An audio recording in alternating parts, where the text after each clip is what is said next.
வணக்கங்க. இப்ப நீங்க பார்த்துட்டு இருக்கிற லக்ஷ்மியோட சிலை வந்து சும்மா ஃபேன்சிக்காகவும், ஷோகேஸ்ல வைக்கணுன்றதுக்காக தாங்க வாங்குனேன். ஆனா வீட்டுக்கு வந்த பிறகு அந்த லக்ஷ்மி தேவியோட சிலைய பார்க்குறப்போ ரொம்ப அம்சமா அழகா இருந்தது. அதனால வந்து இப்ப நான் என்ன பண்ணியிருக்கேன்னா, நல்லா மஞ்சள் எல்லாம் பூசி, ஜவ்வாது, வாசனை திரவியம் எல்லாம் சேர்ந்து எல்லா மஞ்சளும் பூசி ஒரு மூட்டை கட்டி, ஒரு வளையலும் சேர்த்து இங்க வச்சிருக்கேன். எதுக்குன்னா அடுத்த வருஷம் தான் திரும்ப நம்ம எடுத்து பூஜை பண்ண போறோம்.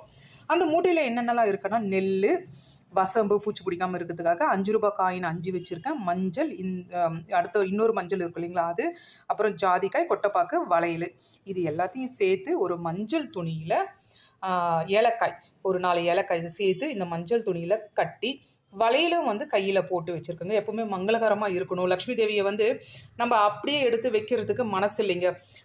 அப்படியே வெறுமனே எடுத்து திரும்ப அடுத்த வருஷம் எடுக்க போகிறோம், 12 மாதம் அப்படியே வெறுமனே வைக்கிறது எனக்கு மனசு இல்லாதனால இது எல்லாம் பண்ணி வச்சுருக்கேன். நல்ல வாசமாகவும் நல்ல லட்சணமாகவும் இருக்கும். நன்றி, வணக்கம்.